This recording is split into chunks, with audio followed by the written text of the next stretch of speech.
पठामि संस्कृतं वदामि संस्कृतं ध्यायामि संस्कृतं सम्यक् वन्दे संस्कृतमातरम्। सर्वेषां बालकानां बालिकानां स्वागतम्।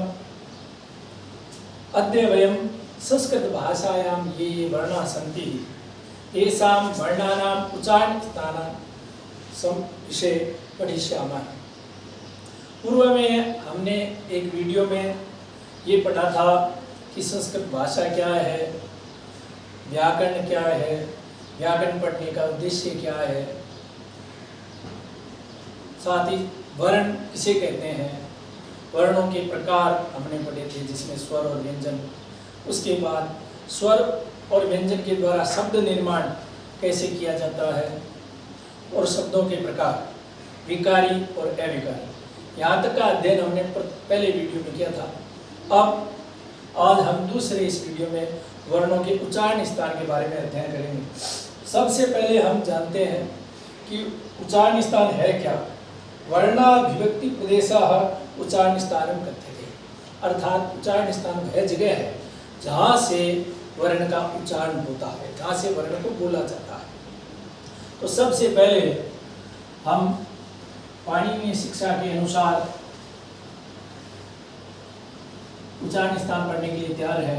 हमारा पहला सूत्र अकुह विसर्जनीयानाम, अकुह विसर्जनीयानाम कंठः, अकुह विसर्जनीयानाम कंठः इति सूत्रम। हम सूत्र के विषय में थोड़ा सा जान लेंगे। सूत्र होता क्या है उसके विषय में लिखा गया है, अल्पाक्षरम संदिग्धम शारवत विश्वतोमुखम अस्तोभम अनवद्यम च सूत्रम सूत्र विदो। सूत्र वह होता है जिसमें अल्प यानी थोड़े से अक्षर होते हैं, जिसका अर्थ एकदम स्पष्ट होता है। अल्पाक्षरम शारवत विश्वतोमुखम अस्तोभम अनवद्यम च सूत्रम सूत्र विदो विदु। सूत्र के जानने वाले लोग उसे सूत्र कहते हैं। ये एक सूत्र है, अकुह विसर्जनीयानाम कंठः। अब हम इसके विषय में थोड़ा देखते हैं। ए का अभिप्राय अकार, उसके तीनों रूप सम्मिलित है। अकार अर्थात ह्रस्व आकार, आ दीर्घ रूप और आ प्लुत रूप, ये तीनों। उसके बाद लिखा है कु, कु इत्यस्य अभिप्राय पूर्वे वयं पठितम्। कैवर्ग इत्यस्य अभिप्राय क ख ग घ न। हकार विसर्गः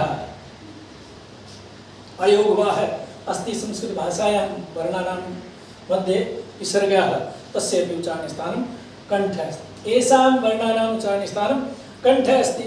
अस्मात् कारणात् एषां कंठे इति संज्ञा अपि भवति। एषां वर्णानां उच्चारण स्थानः कंठः अस्ति। यथा अ क ख ग घ न ह। अग्रे इचूयसानां तालु, इचूयसानां तालु इति द्वितीयं सूत्रमस्ति उच्चारणस्थाने।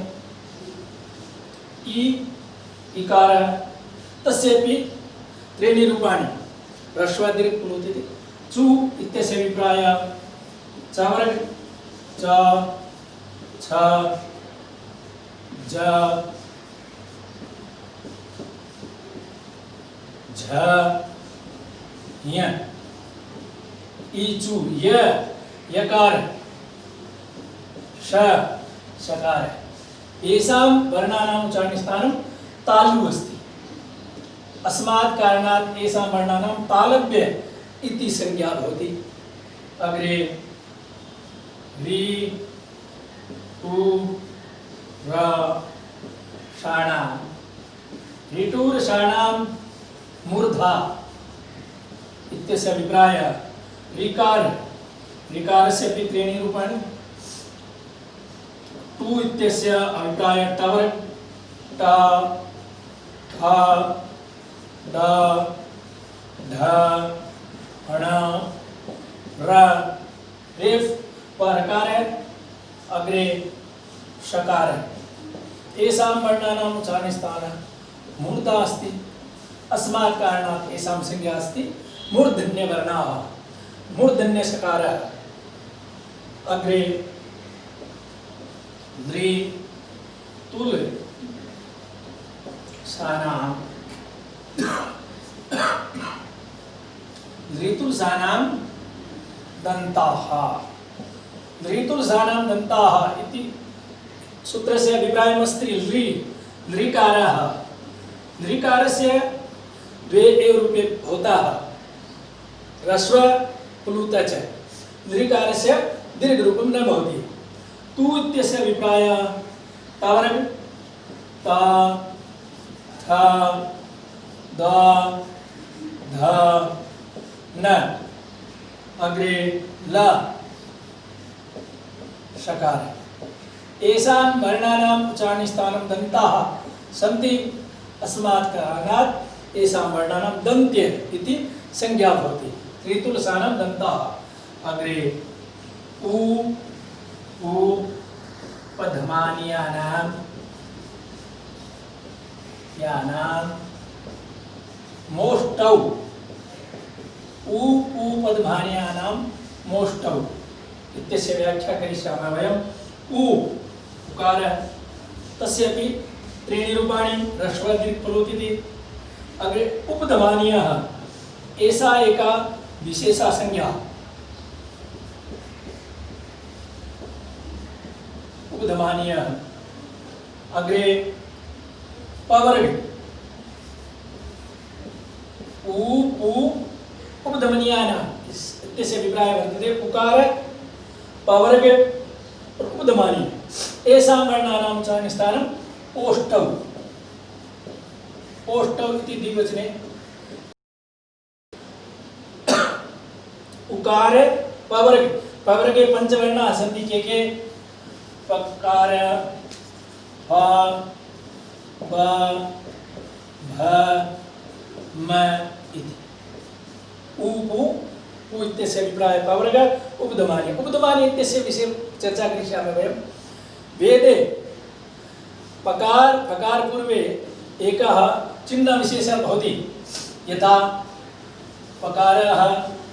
पकारः तस्मात् पूर्वे अर्धविसर्गसदृश्य एक चिह्नः भवति तस्य नाम उपधमानीयः तस्य उच्चारणम् ओष्ठौ इति उपधमानीयानाम् ओष्ठौ अग्रे य म न न ना ना यम गणनानां नासिका च अस्मिन् सूत्रे ध्यानं दातव्यम् यम गणनानां नासिका च इत्यस्य अभिप्रायः भवति राष्ट्रभाषायाम् और अर्थात इनका उच्चारण स्थान तो पहले पढ़ चुके हैं यदा य इति वर्णम च वर्गे पठितवान् म प वर्गे पठितवान् न क वर्गे पठितवान् अण त वर्गे पठितवान् न त वर्गे पठितवान् तेषाम् उच्चारणस्थानं पूर्वे लिखितमेव परन्तु एषां वर्णानाम् उच्चारणस्थानं द्वे स्तः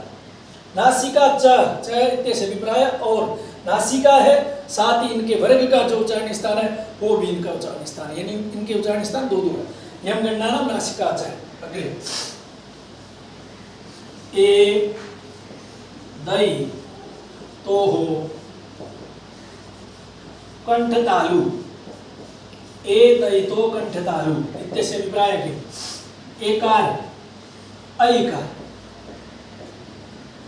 एषां वर्णानाम् उच्चारणस्थानं कंठतालु अर्थात ए को अपन ने पहले वर्ण के अंतर्गत पढ़ा था कि ए का निर्माण ए और ई दोनों को मिला करके किया ए का उच्चारण स्थान कंठ है इकार का उच्चारण स्थान तालु है ये दोनों मिलकर के इसका उच्चारण स्थान बना इसलिए इसका उच्चारण स्थान है कंठतालु इचवे ए दो तो कंठतालु अग्रे ओ दौ तो हो कंठोष्टम कंठोष्टम ए दौ तो कंठोष्टम इत्यस्य अभिप्रायः ओ उपरि लिखि समय ओ ओ इति वर्णा औ एषां वर्णानां पूर्वे पठितं वयम् ओकार इत्ये अकारः धन उकारः मिलित्वा ओकारस्य निर्माणं भवति। तदनुसार अकारस्य उच्चारणस्थाने कण्ठ, उकारस्य उच्चारणस्थानः ओष्ठौ कण्ठोष्ठौ। अनेन प्रकारेण औ इत्यस्यपि उच्चारणस्थानं कण्ठोष्ठं, कण्ठ ओष्ठं, कण्ठोष्ठम् इति। ओधौ तो कण्ठोष्ठम्। अग्रे वकारस्य दन्तोष्ठम्, वकारस्य दन्तोष्ठम्। वकार इत्यस्य उच्चारणस्थानं दन्तोष्ठम्, दन्त ओष्ठ मिलित्वा वकारस्य उच्चारणस्थानं भवति वकार दन्तोष्ठम्, वकारस्य दन्तोष्ठम्। अग्रे जिह्वामूलस्य, जिह्वामूलं, जिह्वामूल इति किं कथ्यते? जिह्वायाः मूलस्थानं तत्र जिह्वामूलम, जिह्वा का जो मूल स्थान है, जहाँ से जिह्वा प्रारंभ होती है, वहाँ से क और ख से पहले आधे विसर्ग के समान ये चिन्ह लगते हैं वैदिक संस्कृत में। इनको जिह्वामूल्य कहा जाता है और इनका उच्चारण स्थान जिह्वा का मूल भाग है। जिह्वामूलम, जिह्वामूल्यस्य जिह्वामूलम। अग्रे नासिका अनुस्वारश्च, नासिका अनुस्वारस्य, नासिका अनुस्वारस्य अर्थात अनुस्वारस्य उच्चारणस्थानं नासिका अस्ति। अनुस्वार किं भवति? अनुस्वार अपि अयोगवाह अस्ति। मकारस्य स्थाने वा नकारस्य स्थाने अनुस्वार भवति। यथा रामम्, अत्र अनुस्वारः अस्ति, अस्य उच्चारणस्थानं नासिका अस्ति। अनेन प्रकारेण वयं वक्तुं शक्नुमः यत् अकुह विसर्जनीयानां कण्ठः, इचुयसानां तालु, ऋटुरसानां मूर्धा, ऋतुलसानां दन्ता, उपपद्मान्यानाम् ओष्ठौ, यं गण्डानां नासिका च, एदैतो कण्ठतालु, ओदोतो कण्ठोष्ठं, वकारस्य दन्तोष्ठं, जिह्वामूल्यस्य जिह्वामूलं, नासिका अनुस्वारस्य। अग्रे वयं चर्चां करिष्यामः यत् कति उच्चारणस्थानानि सन्ति।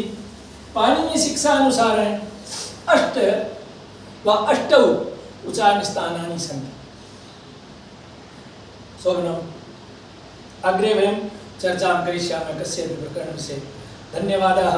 आप सबसे निवेदन है कि मेरा यह प्रयास अगर आपको पसंद आ रहा है तो आप इस चैनल को सब्सक्राइब करें, शेयर करें, साथ ही लाइक करें और अपने जितने भी आपके मित्र वगैरह हैं उन सबको इसके विषय में बताएं। यदि किसी भी छात्र का या छात्रा का थोड़ा सा भी अगर हित हो सका तो मैं अपना प्रयास सफल समझूंगा।